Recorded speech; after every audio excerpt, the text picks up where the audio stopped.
Dear students, welcome to the second episode of the podcast brought to you by the Students' Union Studio. I am Arpad, I'll be your host for today, and my guest is Omid Naderi, the leader of the International Students Committee of the Students' Union. Hello, Omid. Welcome to the podcast. Could you give us a brief introduction about yourself? Hello. Happy to be here today. As you said, I'm Omid. I'm a medical student and I'm coming from Iran. I've been born in a city, the west of Iran, which is a Kurdish city.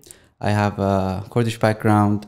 My mother tongue is Kurdish, and I'm here with you today. Thank you. First off, I'd like to ask you, when you started your studies at Semmelweis University, there were no international students in the Students' Union. How did you find this opportunity to join the Students' Union in the very beginning? Yeah, well, you're right. Sadly, there weren't any international students back then when I started my studies. I could say that I was really interested in joining the Students' Union. And I didn't even know if there is the opportunity for international students. So I used to just read the website, which at first wasn't in English, which is really a really nice change now that the Students' Union posts everything, the social media in English. So it was challenging for me and hard. I had to translate some websites, the Students' Union, and ask my Hungarian friends to help. But I could actually ask the members of the Students' Union. I could go to, we call it Hawk Info Night, where the freshmen and the students could just go there and see what is the Students' Union, and so they could get more information about it. I remember that I was there. I went there through the connection I had because I think no one knew about this opportunity from the international students, and I knew it because I knew a member of the Students' Union. So I go there. I'm the only international students there. I still sit there, and I don't know if I was rude enough or just interested, but I was there. The reason that I stayed there was that the people were really supportive, the Hungarian members of the Students' Union. They were really supportive at the beginning, and they were happy that an international student showed interest to join the Students' Union. I even remember everything was in Hungarian, and the former deputy head of this committee, Adrian, had to translate do a live translation for me for the meeting that was going on. So yeah, that was my story of joining the Students' Union. That's wonderful. Yeah. So in the beginning, there were none, but now you're actually the committee leader of the International Students Committee, as we've said, and which is one of the largest subdivisions of the Students' Union currently. What was it like being at the forefront of this change? Well, I can say really challenging and hard from my side. But I've been always motivated since the people were really supportive. The president of the Students' Union, the vice presidents, the head of the different faculties, and all the members of the Students' Union been really supportive, and they've always been really open-minded and happy to help the international students. I can say that I work hard for it, but of course, without their supports and cooperations, we couldn't do this now. As you said, we didn't have any international students at the beginning. Now there are 40 members in this International Students Committee, and we still get emails every day that the new, the applicants and the students want to join us, and we have to, we can't really ignore some of them because they are really intelligent and passionate students. We are, I could say, surprised by some of the CVs and the motivation letters. So we still do the interviews, but I think we'll have a limit for that. Like we can't just have another, students union, let's say like international students union inside the students union. If you got my point, like we can't recruit so many people. I would say our limit will be 50 people, and we recruit people based on their interests and abilities. So it's not just we want to add the people to our committee. And yeah, I was the only one at the beginning.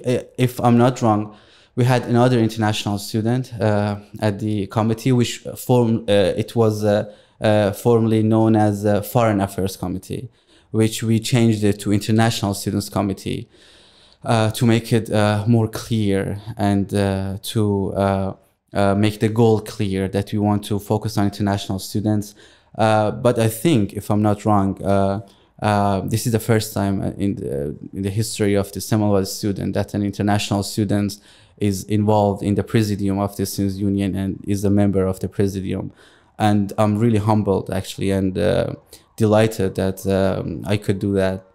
Yeah.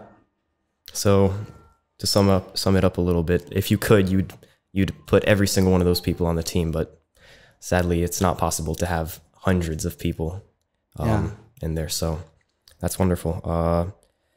Next thing I'd like to know from you is, what was the very first thing that you found great about the Students' Union upon joining its ranks? The thing that I've seen, and which is really bold among these students and the members of the Students' Union, HOK, is that all of them know what are they doing. They're really professional people. They have an insight of what are they doing. They're good at what are they doing, and they're really nice people. So that was the first impression I had, and also the fact that the Students' Union can make changes at the university. So happily, the Students' Union have the power to work on different, let's say, challenges might happen to a student. It could be educational, it could be social, or anything. As you know, we have different committees at the Students' Union. Just to mention them really fast, we have education, media, event, student welfare, dormitory, and also international students committee. So yeah, that was my impression, and also the fact that the Students' Union has the power to make the change is really interesting for me.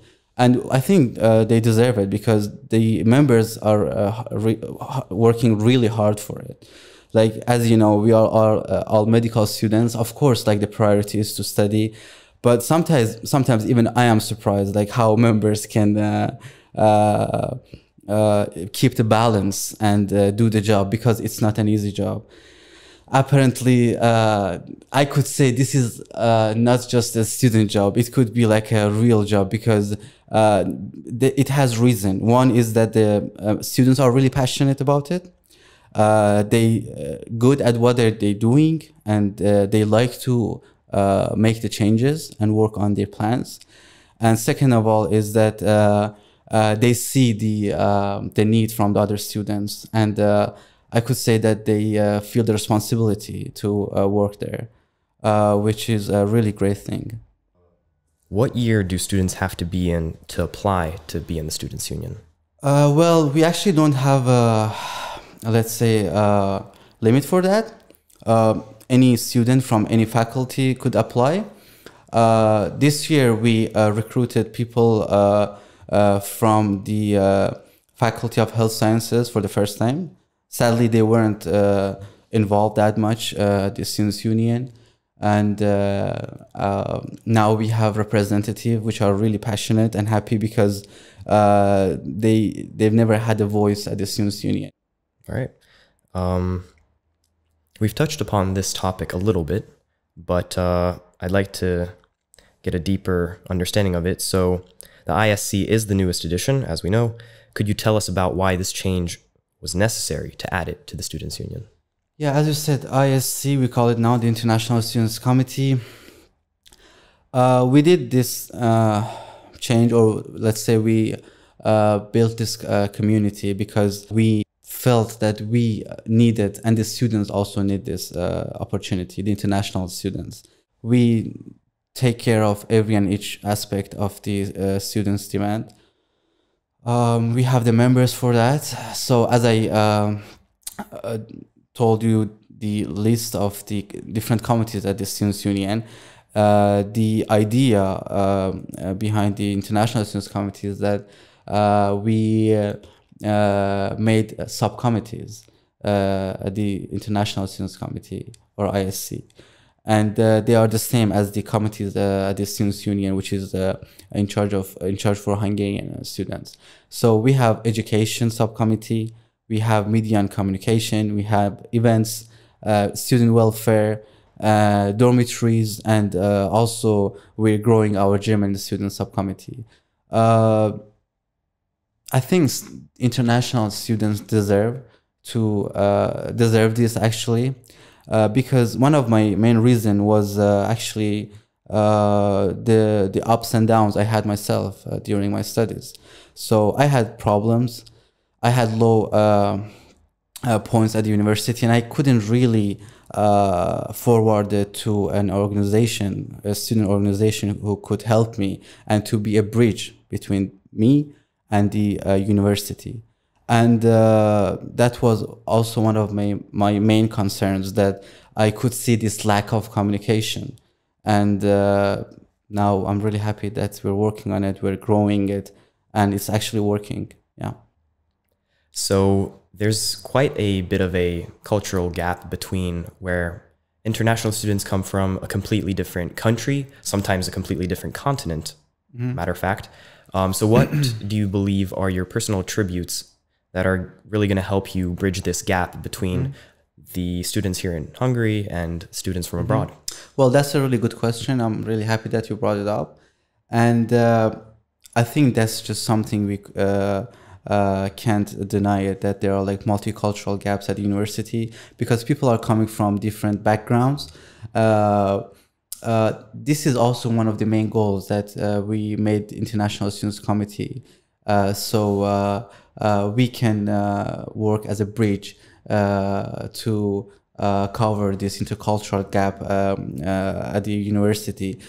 We hope to have a really nice cooperation with the international associations, groups at the university, the Arab associations, the Association for German students, the Association for people from Africa, Iranian Association, Turkish Association. We'll have really nice plans to get them together, and so people can